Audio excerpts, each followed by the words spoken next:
శుక్లాంబరధరం విష్ణుం శశివర్ణం చతుర్భుజం ప్రసన్నవదనం ధ్యాయేత్ సర్వవిఘ్నోపశాంతయేత్.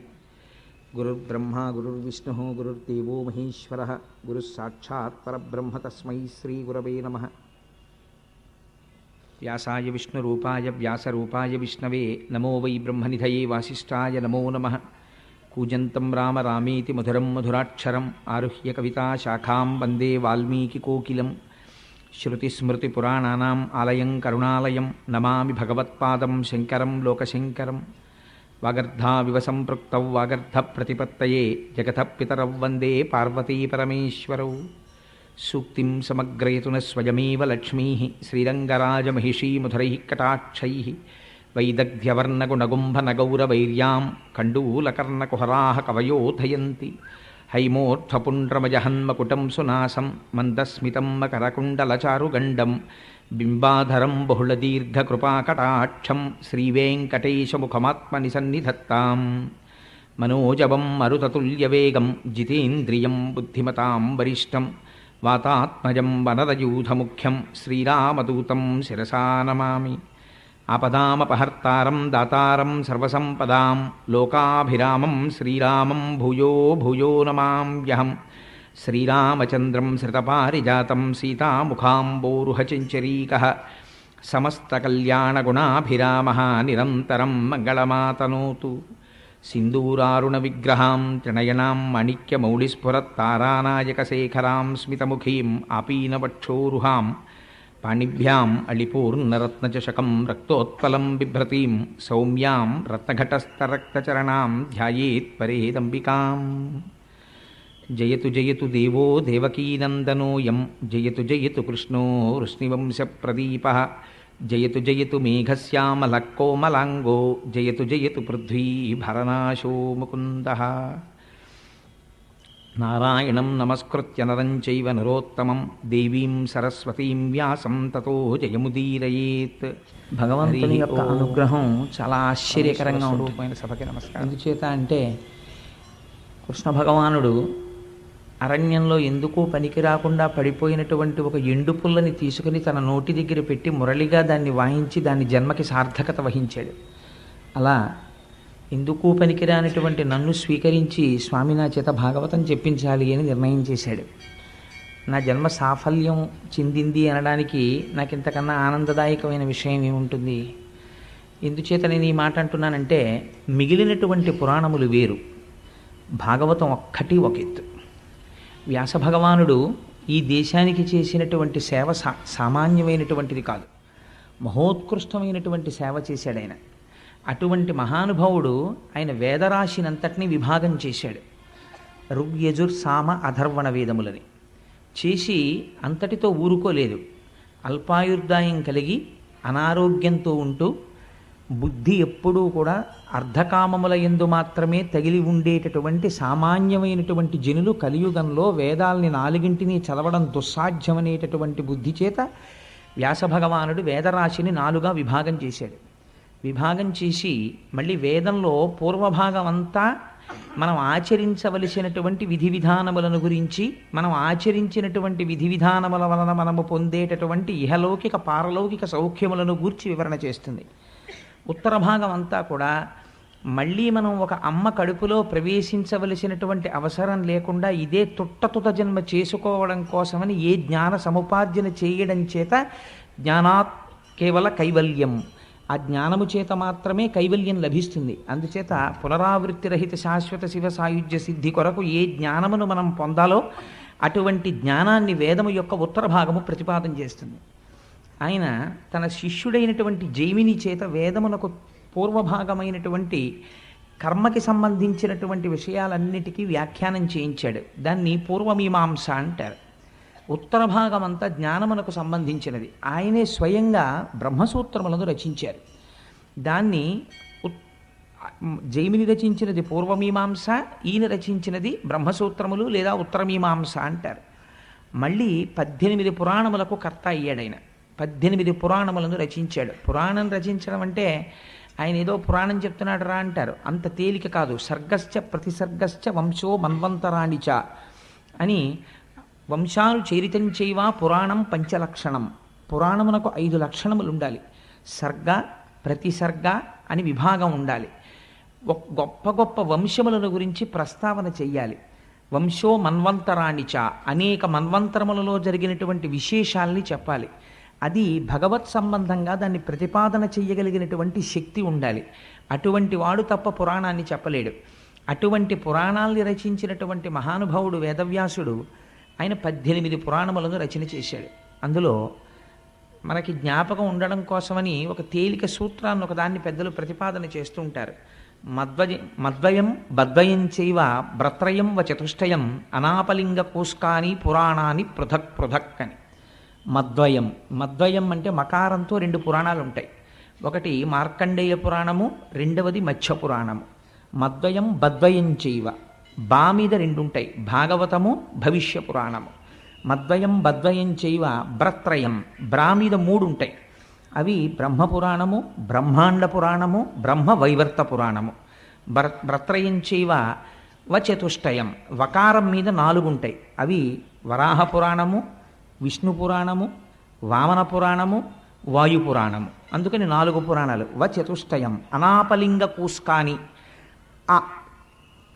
అనేటటువంటి అనాపలింగ కోష్కాని అన్నప్పుడు ఒక్కొక్క అక్షరానికి మళ్ళీ ఒక్కొక్క పురాణం వస్తూ ఉంటుంది. నా అంటే నారద పురాణం, ప అంటే పద్మపురాణం, లిం అంటే లింగ పురాణం, గ అంటే గరుడ పురాణం, కు అంటే కూర్మ పురాణం, స్కా అంటే స్కాంద పురాణం. ఇలాగా మద్వయం బద్వయం చైవ భ్రత్రయం వ చతుష్టయం అనాపలింగ కోష్కాని పురాణాన్ని పృథక్ పృథక్ 18 పురాణములను రచించాడు.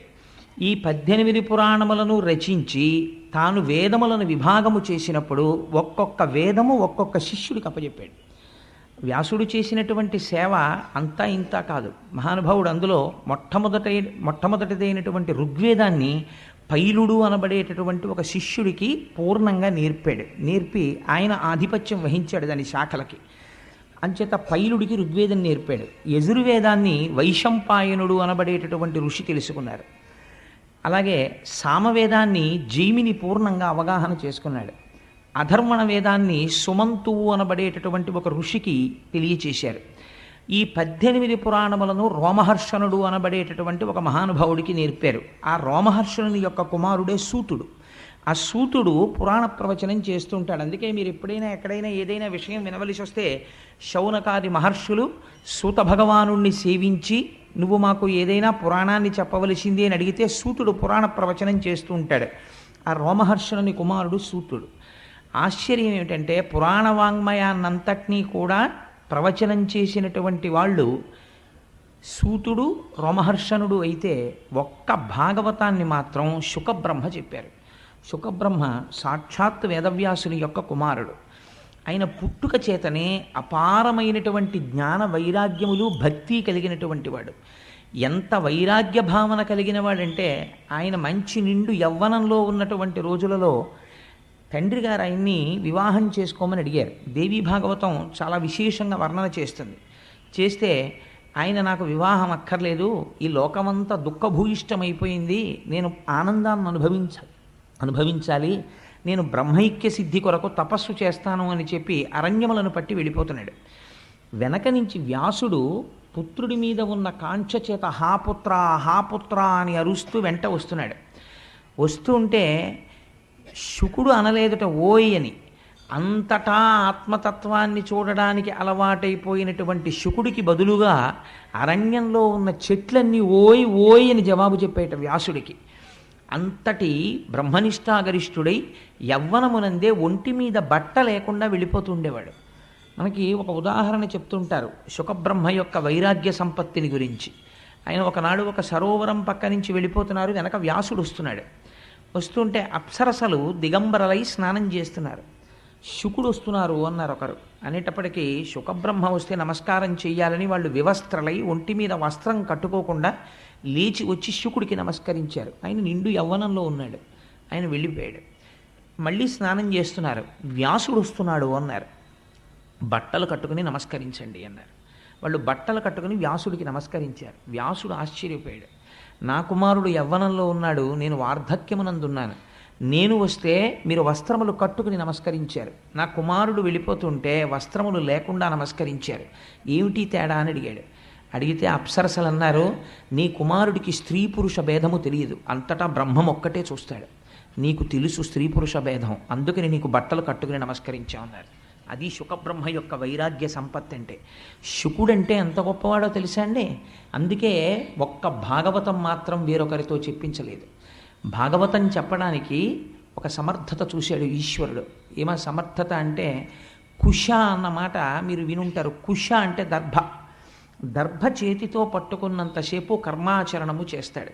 కర్మాచరణము దేని కొరకు చేస్తారంటే, కర్మ చెయ్యగా చెయ్యగా చెయ్యగా చెయ్యగా ఇంటిని తుడుచుకుని బూజులన్నీ దులుపుకున్న తర్వాత పండగొచ్చే ముందు శుభ్రపడినటువంటి ఇల్లులా మీరు భగవద్భక్తితో కర్మాచరణము చేయగా లోపల ఉండేటటువంటి మనస్సు కంటిన మాలిన్యము తొలగి ఈశ్వరుడు వచ్చి కూర్చోడానికి, సత్కర్మాచరణము పూనికతో సంతోషంతో చెయ్యడానికి కావలసినటువంటి బుద్ధి యందు ఆనందప్రదమైన స్థితి ఏర్పడుతుంది. అప్పుడు దాని వలన జ్ఞానము కలుగుతుంది. ఆ జ్ఞానము చేత మోక్షము కలుగుతుంది.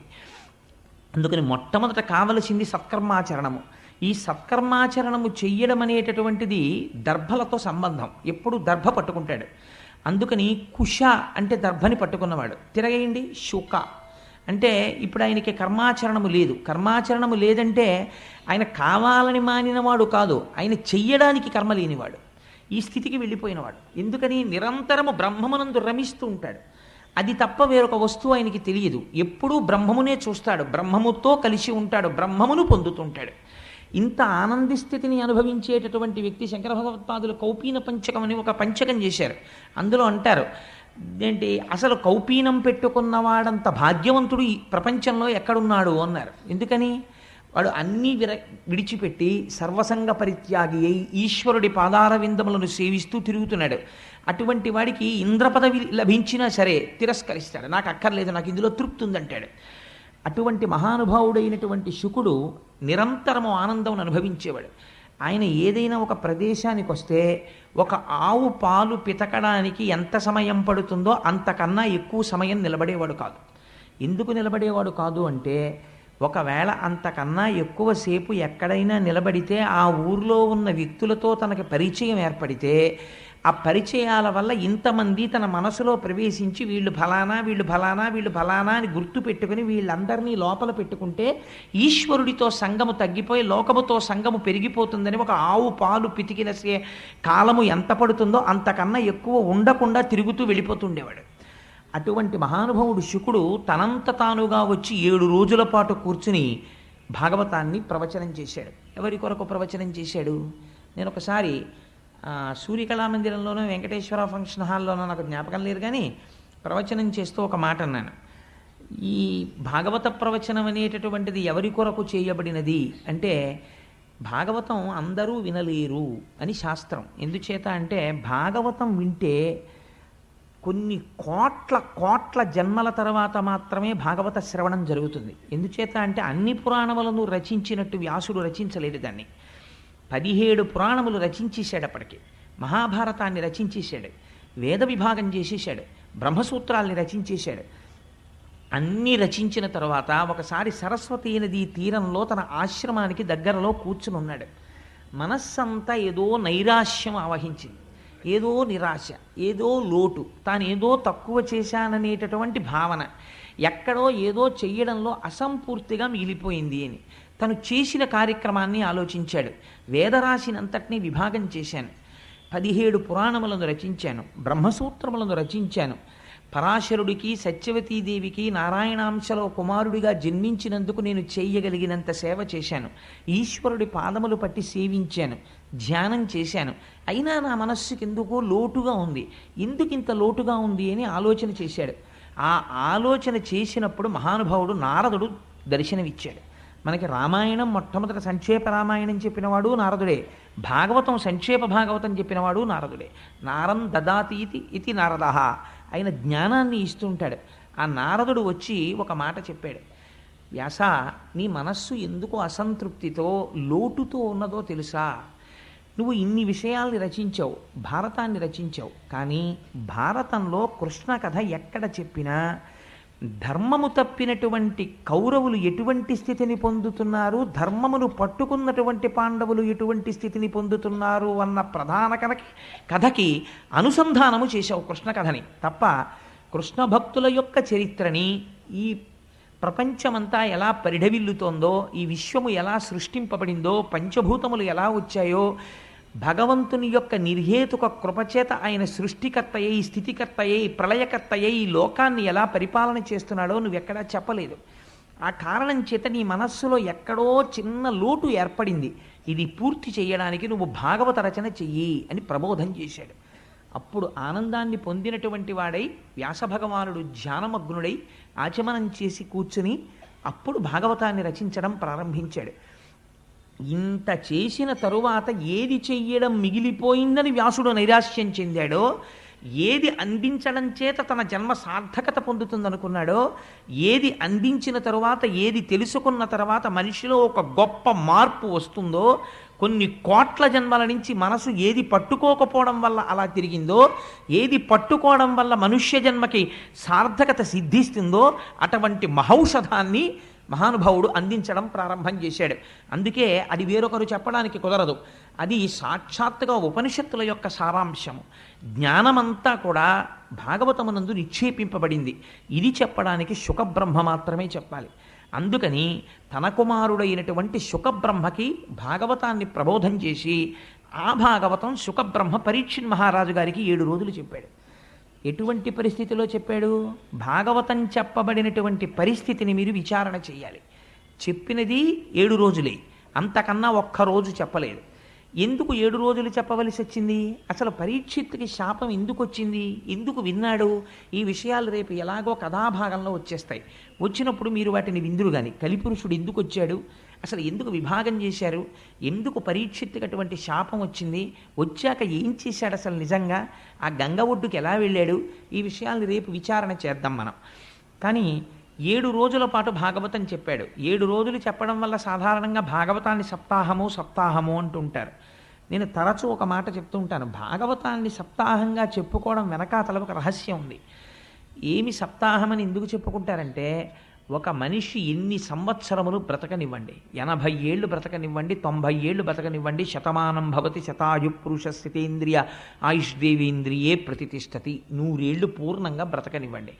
ఎన్ని రోజులు బ్రతికాడు? 7 రోజులే బతుకుతాడు. ఎందుచేత? ఎన్ని సంవత్సరములు బ్రతికినా అతను బ్రతికినవి ఆది సోమ మంగ బుధ గురు శుక్ర శని, ఇంతకన్నా లేవు. 8వ రోజు బతికింది ఒకటి నాకు చూపించండి, ఉండదు. ఎప్పుడు చచ్చిపోతాడు? ఈ 7 రోజుల్లోనే చచ్చిపోతాడు. అయ్యా అలా కుదరదండి, నేను దేశాన్నంతటినీ ఏలినవాడిని, లేకపోతే నేను చాలా విద్వాంసుణ్ణి, నేను మహాపండితుణ్ణి, నేను గొప్ప జ్ఞానిని, నేను కూడా అందరిలా 7 రోజుల్లో పోవడం ఏమిటి, నాకు 8వ రోజు ఉండదా? ఉండదు. ఎవరైనా 7 రోజుల్లోనే వెళ్ళిపోవాలి, ఆ 7 రోజుల్లోనే పుట్టాలి, ఆ 7 రోజులే ఉండాలి, ఆ 7 రోజులే తిరగాలి. కాబట్టి భాగవతం సప్తాహం అంటే నువ్వు ఏ రోజున భగవంతుణ్ణి స్మరించడం మానేశావో ఆ రోజు ఆ ఇల్లు పరమ అమంగళకరమైన రోజు. ఎందుచేత? ఆ రోజు భగవంతుని ఎడ విస్మృతి కలిగింది కాబట్టి తను భగవన్నామమును పలకలేదు, ఈశ్వరుడికి నమస్కరించలేదు, ఈశ్వరుడి గురించిన తలంపు లేదు.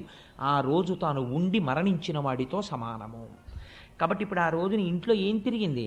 నడయాడిన ప్రేతం ఒకటి తిరిగింది, ఒక శవం ఆ ఇంట్లో నడిచింది. కాబట్టి ఇప్పుడు అమంగళమైంది. కాబట్టి ఏది బ్రతుకు? నిజమైన బ్రతుకేది అంటే, నిజమైన బ్రతుకు ఈశ్వరుని యొక్క నామస్మరణమే.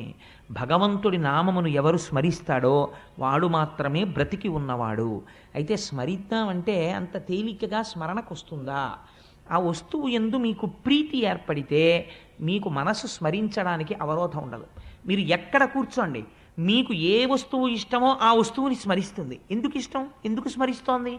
మనస్సు ఆ వస్తువు యందు ప్రీతి చెందింది కాబట్టి స్మరిస్తోంది. ఈశ్వరుణ్ణి ఎందుకు స్మరించడం లేదు అంటే, ఈశ్వరుడు యందు ప్రీతి చెందలేదు కనుక. ఆ ప్రీతి ఎందుకు ఏర్పడలేదు? ఇప్పుడు మనస్సుకి భగవంతుని పట్ల ప్రీతితో తిరగడానికి కావలసినటువంటి బలాన్ని వ్యాస భగవానుడు భాగవతమనందు ప్రతిపాదన చేస్తారు. అందుకే భాగవతం ఎవరు వింటారో వాళ్ళ మనస్సు తెలిసో తెలియకో ఈశ్వరుడి వైపుకి తిరిగిపోతుంది. ఈశ్వరుడి వైపుకు తిరిగిపోతే ఏమవుతుందో నారదుడు చెప్తాడు. అక్కడ మీరు ఆ విషయాన్ని విందురు గాని. శుకబ్రహ్మ ప్రవచనం 7 రోజుల పాటు చేశారు.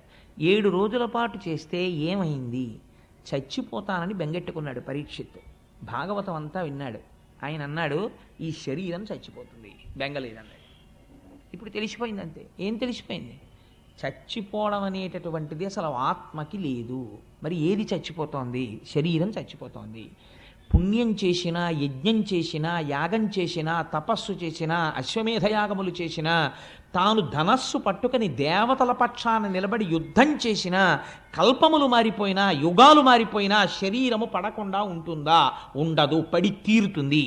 ఎంతటి వాళ్ళ శరీరము పడిపోయింది. ధ్రువుడంతటి వాడి శరీరం పడిపోయింది. ఎవరి శరీరమైనా పడిపోవలసిందే. పడిపోయేటటువంటి సత్యము శరీరమునకు చెందినది.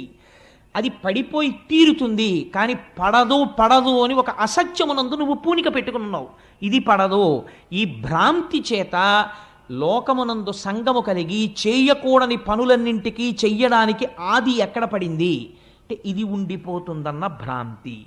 ఇది వెళ్ళిపోతుంది, ఇది వెళ్ళిపోతున్నది, వెళ్ళిపోయి తీరుతుంది. వెళ్ళనిది ఎప్పుడూ వెళ్ళదు. కాబట్టి నేననబడినది ఆత్మ అయితే దానికి చావు లేదు.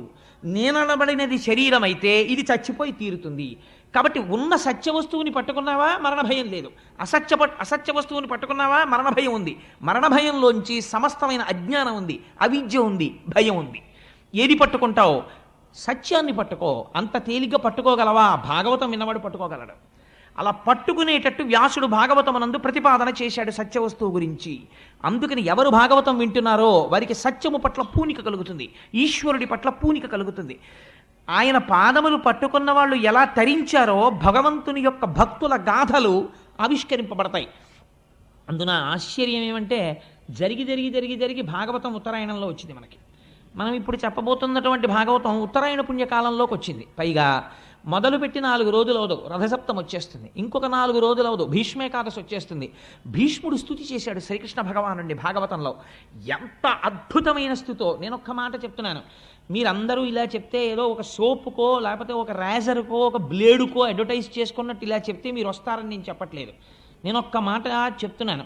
నేను వెంకటేశ్వర ఫంక్షన్ హాల్లో భాగవతం చెప్తూ ఒక మాట అన్నాను.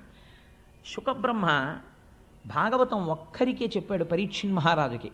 భాగవతం చెప్పేటటువంటి వాడు జనం గురించి చూడకూడదు అన్నాడు. ఈశ్వరుడు నన్ను పరీక్ష పెట్టాలనుకున్నాడు. నువ్వు నిలబడగలవా, నేను చూస్తాననుకున్నాడు. ఒక 4 రోజులు అయిన తర్వాత ఒక పెద్ద తుఫాన్ వచ్చింది. తుఫాన్ వస్తే నాకు రేపాక సుబ్బారావు ఫోన్ చేశారు, ఏమండి చాలా తుఫానుగా ఉంది, ఎవ్వరూ బయటికి రాలేరు. కాబట్టి హాలు నిండిపోయి బయటికి కుర్చీలేసి ఇన్నాళ్ళు మీరు భాగవతం చెప్పారు. ఇప్పుడు ఇవాళ మొత్తం వెంకటేశ్వర ఫంక్షన్ హాల్లో 2 ఉంటే గొప్ప, చెప్పేస్తారా అని అడిగారు. అడిగితే నేనన్నా 2 కూడా లేకపోతే ఎందుకైనా మంచిదని మా ఆవిడ్ని దొరగారిని తీసుకొస్తున్నాను, చెప్పేస్తానన్నాను. శుకుడు పరీక్షిత్తుకు ఒక్కడికే చెప్పాడు. నేను బయట తుఫానుగా ఉందని ఒకరోజు వాయిదా వేసే నైతిక అధికారం నాకెక్కడిది? అలా వేసిన నాడు ఇక వేరొకసారి భాగవతం ముట్టుకోవడానికి నాకు అధికారం ఈశ్వరుడు ఇవ్వడు అని నా భార్యని తీసుకుని వెడితే ఆ రోజు ఎలా వచ్చారో నాకు తెలియదు. ఆశ్చర్యం, ఏదో 200-300 మంది వచ్చారనుకోండి పాపం. నేను దాని గురించి పెద్ద ప్రాధాన్యత ఇవ్వడం లేదు. ఆ రోజు భాగవతం చెప్పేశాను. తర్వాత రోజు చాలామంది అడిగారు, అదేంటంటే తుఫాన్లో చెప్పేశారా అని. తుఫాన్లో చెప్పేయడం కాదు, అది అలా చెప్పాలని ఉందంతే శాస్త్రంలో. శుకుడు అలా చెప్పాడు, పరీక్షిత్ కోసం చెప్పాడంతే. ఒక్క వ్యక్తి ఆర్తి పొందాడు, జనన మరణములంటే ఏమిటో తెలుసుకోవాలని.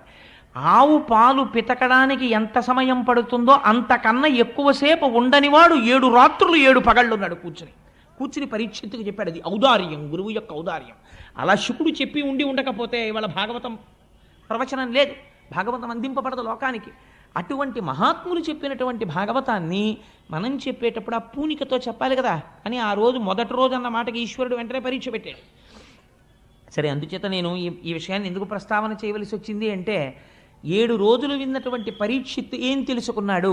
7 రోజులు విన్న పరీక్షిత్తుకి మరణము రాకుండా పోలేదు. గుర్తుపెట్టుకోండి, భాగవతం విన్న తర్వాత మరణం రాకుండా ఏం పోలేదు. పరీక్షిత్తుకు మరణం వచ్చింది, కానీ పరమధైర్యంతో మాట అన్నాడు 7 రోజులు పోయిన తర్వాత.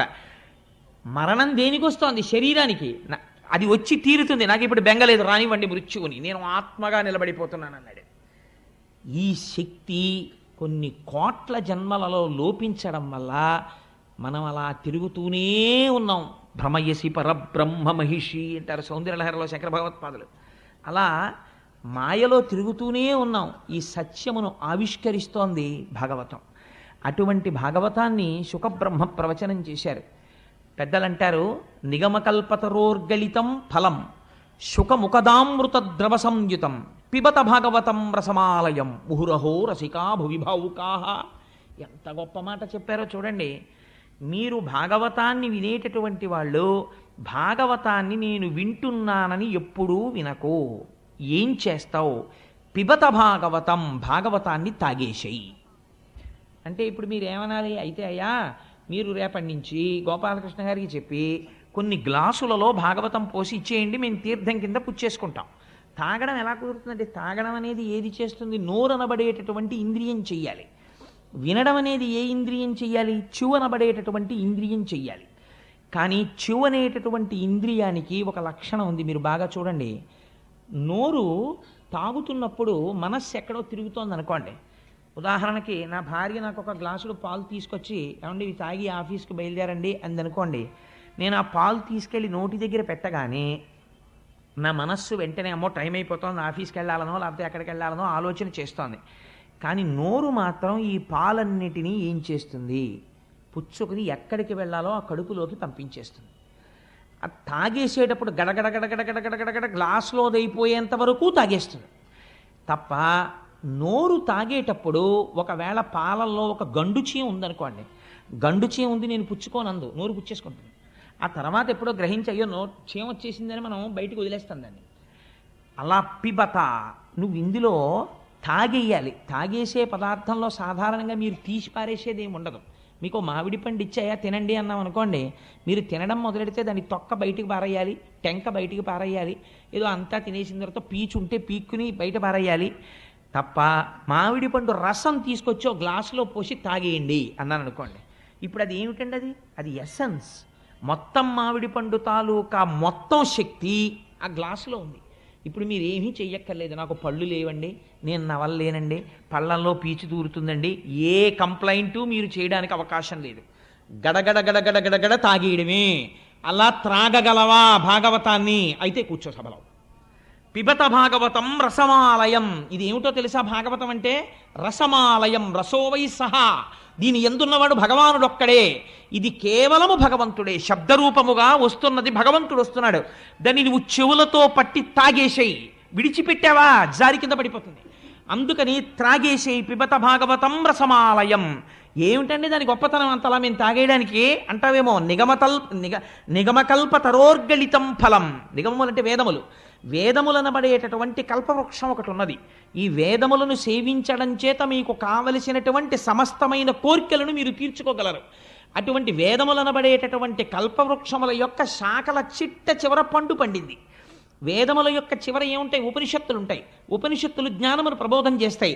ఉపనిషత్తులనబడేటటువంటి జ్ఞానమును బోధించేటటువంటి వేదముల యొక్క చివర ఉన్నటువంటి శాఖల చివరి భాగమునందు పండినటువంటి పండు ఉపనిషత్తుల చేత ప్రతిపాదింపబడిన పరబ్రహ్మము యొక్క స్వరూపము.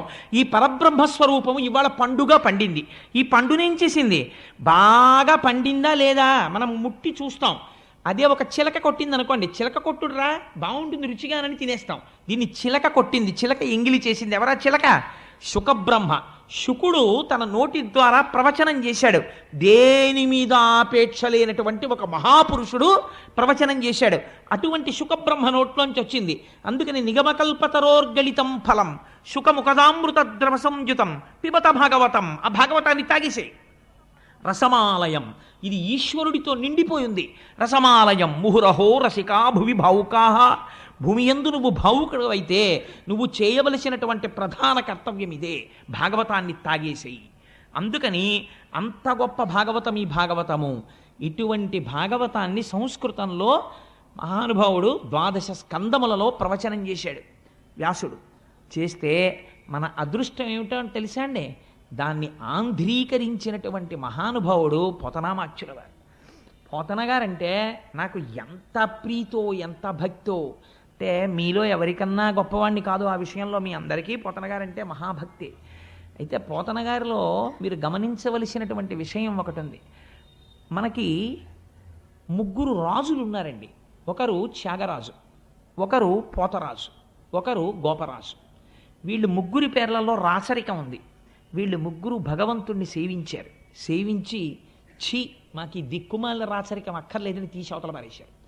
పారేసి గోపరాజు గారేమో సాక్షాత్తుగా రామదాసు గారు అయిపోయారు. త్యాగరాజు గారేమో త్యాగయ్య అయిపోయారు. పోతరాజు గారేమో పోతన్న అయిపోయారు. ముగ్గురు రాచరికాల్ని తీసి అవతల పారేసి ఈశ్వరుడి పాదముల దగ్గర దాస్యమును అభిలషించారు. వీళ్ళు ముగ్గురు జగత్తుని ఏలి భక్తిని పంచిపెట్టేశారు. ఆ పోతన గారు ఆయన జీవించింది కేవలం కొద్ది భూమి ఉండేది.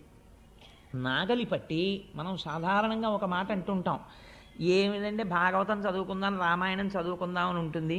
కానీ ఎక్కడండి ఆఫీసు వెళ్ళడం రావడం, ఇల్లు, ఇంటికి వచ్చిన తర్వాత సంసారం, ఇందులో భాగవతం 12 స్కంధాలు చదవాలంటే ఎక్కడ జరుగుతుందండి? కుదరట్లేదు, చదవదామని ఉండదు, ఏమిటి నాకు చదవాలని ఉంటుంది అంటాం. కానీ మీరు పోతన గారి జీవితాన్ని తీసుకోండి.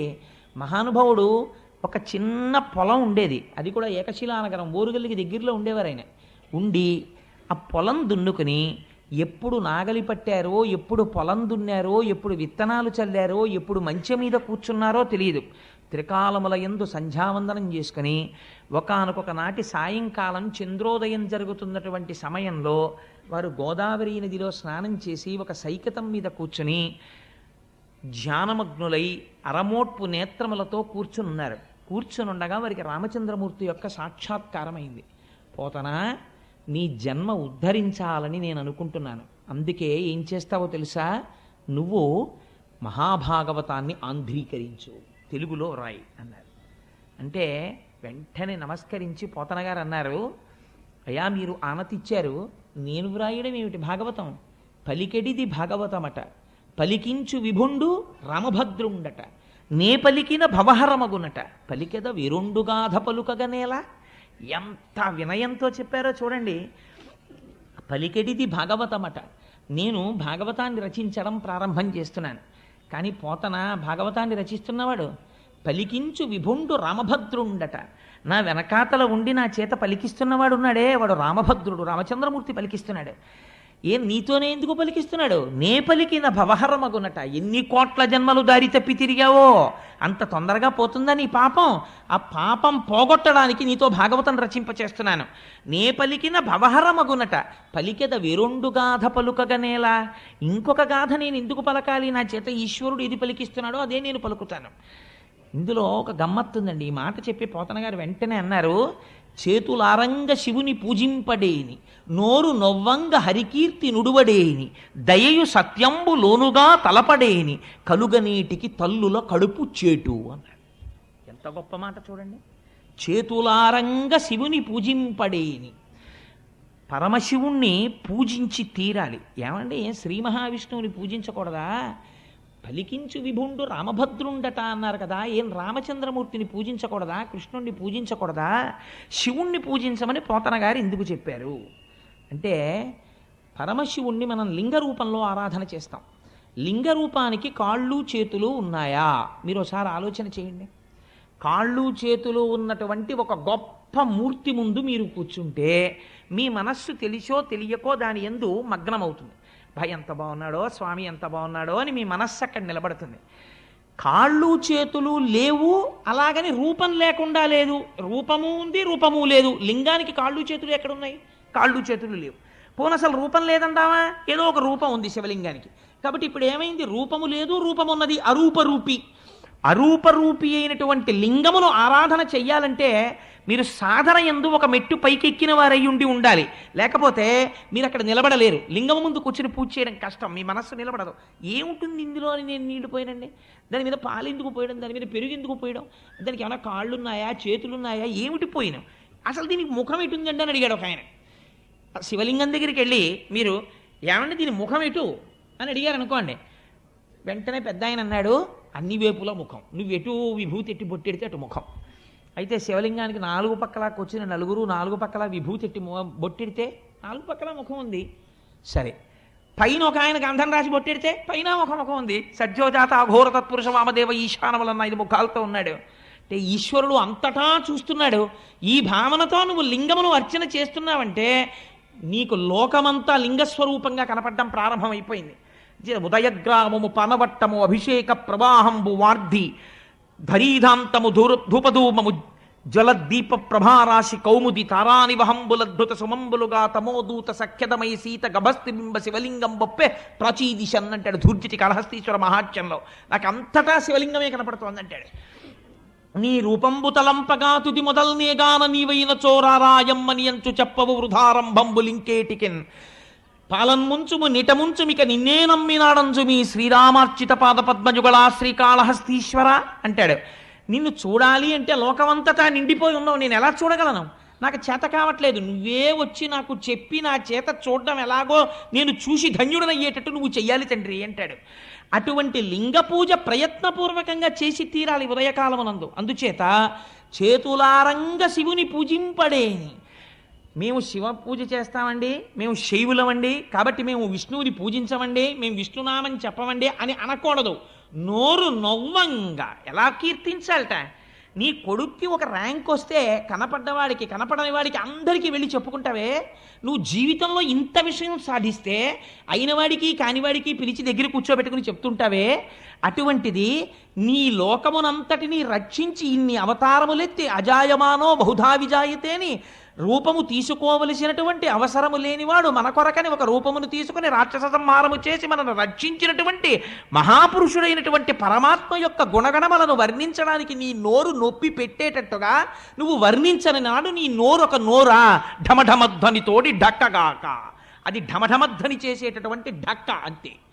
అటువంటిది నోరు నొవ్వంగ హరికీర్తి నుడువడేని.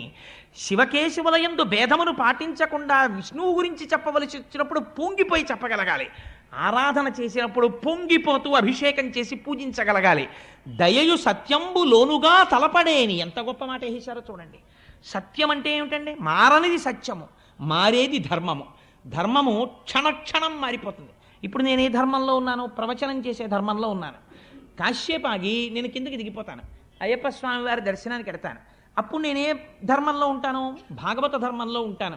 రెండు చేతులు కైమోడ్చి స్వామి ముందు నమస్కరిస్తూ నిలబడతాను. అంతేగాని అక్కడ కూడా అయ్యప్ప స్వామి వారికి నేనేదో చెప్తానని చెప్పను కదా. ధర్మం మారిపోయింది. అందుకని తండ్రి ముందు కెడితే కొడుకు ధర్మం, భార్య ముందు కెడితే భర్తృ ధర్మం. ఒక్కొక్కప్పుడు ఒక్కొక్క ధర్మం. ధర్మం మారుతుంది, సత్యమో మారదు. మారనిది సత్యము. మారని సత్యమును ఆధారము చేసుకుని ధర్మం మారుతుంటుంది. ఇటువంటి మారని సత్యము ఏది ఉందో అది ఈశ్వరుడు. ఆ ఈశ్వరుణ్ణి లోపల అసలు ఎప్పుడూ తలుచుకోలేదు. ఈ లోకమంతా ఎవడిలో పుట్టింది, ఎవడిలో పెరుగుతోంది, ఎవ్వడు సృజించు ప్రాణుల ఎవ్వడు సృష్టి, ఎవ్వడు త్రుంచు పెంచు, ఎవ్వడు అనంతుండెవ్వడు విభుడెవ్వడు ఈ విధమున మనుచు బెనుచు హేలారతుడై ఎవడు సృష్టిస్తున్నాడు, ఎవడు పెంచుతున్నాడు, ఎవడు పెద్దది చేస్తున్నాడు, ఎవడు త్రుంచేస్తున్నాడు, ఎవరు ఈ ప్రాణులన్నింటినీ కాపాడుతున్నాడు, ఎందుకు ఈ అండాండ పిండాండ బ్రహ్మాండములన్నీ తిరుగుతున్నాయి అని ఒకనాడు ఈశ్వరుడు గురించి ఆలోచిస్తే అది సత్యము. ఆ సత్యమును గురించి ఆలోచిస్తే అంతటా ఉన్నది పరమాత్మయే. కావ్యకంఠ గణపతి మునికి ఉమాదేవి ఎక్కడ సాక్షాత్కరించిందో మీకు తెలుసా? ఉమాదేవిని కావ్యకంఠ గణపతి ముని ఎక్కడ చూశారో తెలుసా అండి? నిన్న లేనటువంటి గడ్డి పరక ఇవాళ వడ్డుగింజలోంచి కొద్దిగా పైకొచ్చి సూర్యకిరణం పడేటప్పటికే ఆకుపచ్చ రంగుతో అటూ ఇటూ కదులుతున్నటువంటి తేజస్సుతో నిండిన వెల్లివిరుస్తున్న ఆకుపచ్చతనంతో ఉన్నటువంటి గడ్డి పరకలో ఉమాదేవి అమ్మవారు ఉన్నది, శక్తి రూపిణి. ఇది మా అమ్మంటే అని గడ్డి పరకని చూసి ఉమాసహస్రం చెప్పి పొంగిపోయాడు కావ్యకంఠ గణపతి ముని. అలా చూడగలిగిన శక్తి నీకుంటే నీకు అంతటా బ్రహ్మమే ఉన్నది. అప్పుడు నువ్వు దేని పట్ల ద్వేషిస్తావు, దేన్ని కోపగించుకుంటావు, దేని మీద నువ్వు అసహ్యాన్ని పెంచుకుంటావు? ఒక ధర్మాన్ని నిర్వర్తించడానికి నువ్వు శాసనం చేస్తావంతే. కానీ ఇక్కడ మాత్రం లోకమంతటా బ్రహ్మమును చూస్తుంటావు. అలా చూడడం దయ కలిగి ఉండడం ప్రాణుల యందు. దయయు సత్యంబులోనుగా తలపడేని. అందుకే పెద్దలు ఒకడు తుంటరితనంతో ప్రవర్తన చేశాడనుకోండి, శపించరు, వాళ్ళని తక్కువ చేసి మాట్లాడరు. ఒకనాడు ఈశ్వరానుగ్రహం కలిగి అతను వృద్ధిలోకి రావాలండి, పాపం తెలియదు, చూశారా ఎంత అజ్ఞానమో అంటారు. అలా అనగలగడానికి, అంతగా మన్నించగలగడానికి కారణం ఏమిటో తెలుసా అండి? అంతటా ఈశ్వరుణ్ణి చూస్తున్నాడు.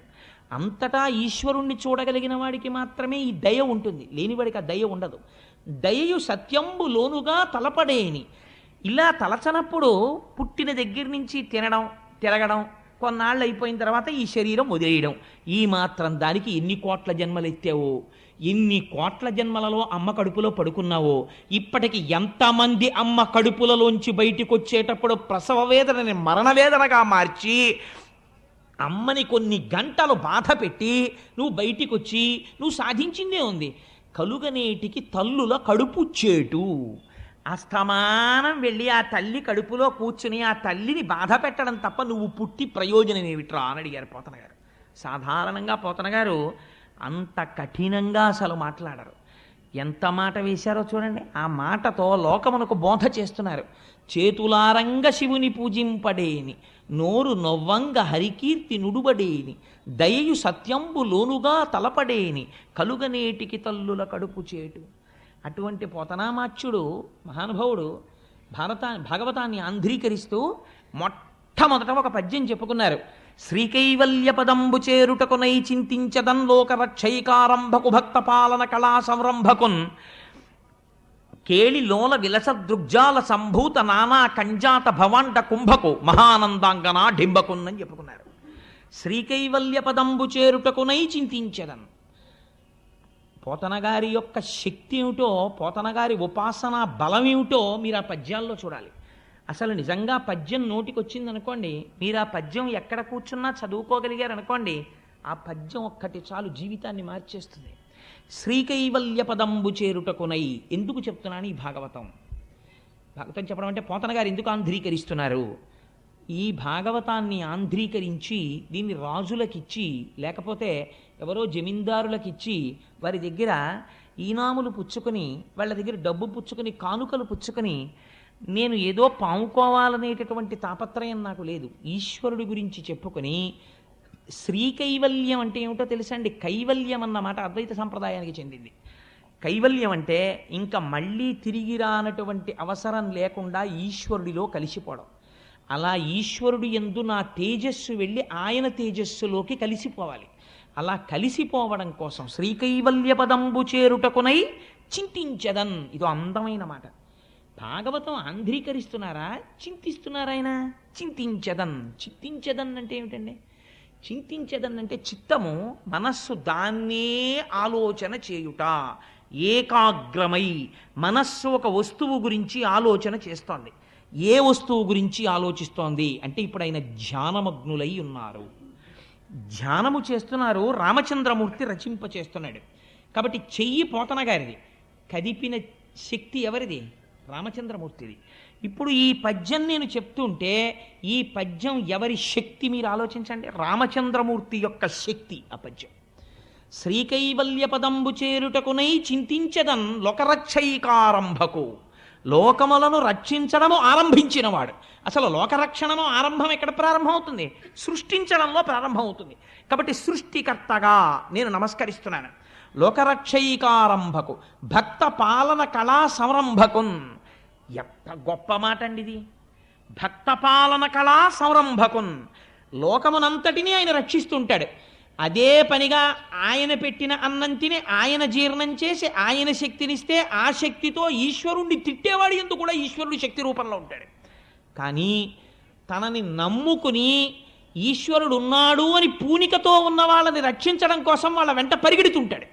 అలా పరిగెట్టేటటువంటి లక్షణం ఉన్నవాడు ఉన్నాడే, వాడు లోకరక్షైకారంభకు భక్తపాలన కళా సంరంభకున్ దానవోద్రేక స్తంభకు. దానవుల యొక్క ఉద్రేకమును స్తంభింపచేయువాడు. నా అంతటి వాణ్ణి నేను, నాకు చావెక్కడుందంటాడు. మీరు ఒక్క విషయం ఆలోచించండి. మనం పురాణంలో ఏం చెప్తామంటే, రాక్షసులందరికీ కూడా ఎందుకు వచ్చేసింది అజ్ఞానం అంటే, వాడికి నాకు చావు లేదని బయలుదేరతాడు. సాధారణంగా అజ్ఞానం ఎక్కడ బయలుదేరుతుందంటే, నాకు చావెక్కడుందండి, వాడంటే పక్కింటి వాడు వెర్రాడు, చచ్చిపోయాడు, నేను ఎందుకు చచ్చిపోతానంటాడు. 80 ఏళ్ళు రానివ్వండి. నేను ఒక ఆశ్చర్యకరమైన పోకడ చూస్తుంటాను లోకంలో. ఎవరైనా పెద్దవాళ్ళ దగ్గరికి వెళ్ళి మీరు, అయ్యో పాపం మీకు అప్పుడే 80 ఏళ్ళు వచ్చేయండి అన్నారనుకోండి, వాళ్ళు అంటారు, ఏమిటి 80 ఏళ్ళు అంటే పెద్ద విశేషం ఏముందండి, భలేవరే, ఫలానా ఆయన 100 సంవత్సరములు బతికాడండి, నేను దేనికి బాధపడుతున్నానో తెలుసా, 100 ఏళ్ళకి పిడరాయిలా ఉండేవాడండి, 3 పూట్ల తిని 80 ఏళ్ళకి తినలేకపోతున్నాను అప్పడాలు నేనని బాధపడతాడు వీడు. తప్ప 80 ఏళ్ళకి నేను ఈశ్వరార్చన చేయలేకపోతున్నానని బాధపడ్డవాడు.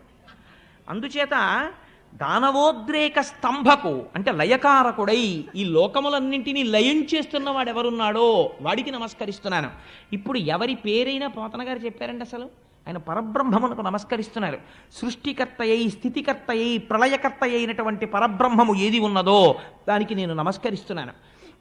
లోకరక్షైకారంభకు భక్త పాలన కళా సంరంభకం దానవోద్రేక స్తంభకు కేళి లోల విలస దృగ్జాల సంభూత నానా కంజాత భవాండ కుంభకు. కేవలము ఇలా చూపులు చూస్తే ఆ చూపుల చేత ఈ లోకములన్నింటినీ సృష్టించగలిగినటువంటి సమర్థుడు ఎవరున్నాడో వాడికి నేను నమస్కరిస్తున్నాను. కేళిలోల విలస దృగ్జాల సంభూత నానా కంజాత భవాండ కుంభకు మహానందాంగన ఢింబకున్. ఎంత అందమైన మాట చూడండి. మరి భాగవతంలో ప్రతిపాదించినది ఎవరి రూపాన్ని ప్రతిపాదించారు? పరబ్రహ్మంగా కృష్ణ భగవానుణ్ణి. కాబట్టి ఇప్పుడు ఏమంటున్నారు? కృష్ణుడంట లేదు, మహానందాంగన. ఆవిడ అక్కడ ఉండేటటువంటి నందుని యొక్క భార్య, అందుకని మహానందాంగన డింబకొన్. ఆ నందుడి యొక్క భార్య అయినటువంటి యశోదాకుమారుడైనటువంటి బిడ్డడు చిన్నివాడున్నాడే డింబకుడు, ఆ పిల్లవాడు, వాడి గురించి నేను చెప్తున్నాను. వాడు చిన్న పిల్లవాడిలా కనపడుతున్నారు కానీ వాడి పరబ్రహ్మం, అందుకని వాడి కథ నేను చెప్పుకుంటున్నాను. మహానందాంగన డింబకొన్ కాదు, అందులో ఒక రహస్యం పెట్టేశారు. ఎందుకు పెట్టేశారో తెలుసా అండి? పోతన గారిలా బతకడం రావడం చాలా కష్టం. పోతన గారికి ఇలవేల్పు ఎవరో తెలుసా అండి? దుర్గమ్మ తల్లి. పోతన గారు తెల్లవారు లేచి బయటికి వస్తే విభూతి